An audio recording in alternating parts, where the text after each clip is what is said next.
Wait এটা কি ছিল? So Radhe Radhe guys, first of all I am so sorry এতদিন ভিডিও না আপলোড করার জন্য, কারণ 1.5 মাস হলো আমার ফোন পুরোপুরি ডেড ছিল।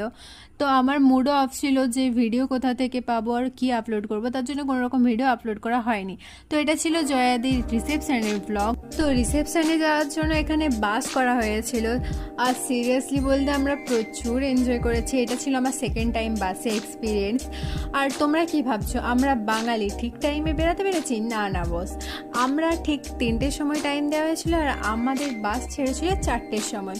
আর কলকাতার রাস্তা তো এখানে যেরকমভাবে গরমও অনুভব করতে হবে, সেরকমভাবে জ্যামে পড়াটাও অনুভব করতে হবে।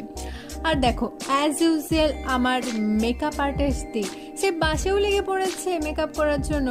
আরে না না, কেউ কেউ ছিল যারা রেডি না হয়েই সব জিনিসপত্র নিয়ে বাসে উঠে পড়েছিল যে কোনোভাবে বাসে ম্যানেজ হয়ে যাবে। আর ঠিক মতো আমার দিদি ছিল বলে সেটা ম্যানেজ হয়ে গেছে। আর আমার ভাইয়েরা দেখো আমার নিয়েই ষড়যন্ত্র করছে আমার সামনে। আর যখন যখন জ্যামে পড়েছে আর আমার ভাইদের কোনো কাজ ছিল না, এরকম উকিঝুঁকি মেরে নিজেদের পছন্দের গাড়ি দেখছিল। আর এখানে আমরা সমস্ত মেকআপের টাচ আপ দেওয়ার পর আমরা নেমে গেছিলাম জয়াদি রিসেপশন।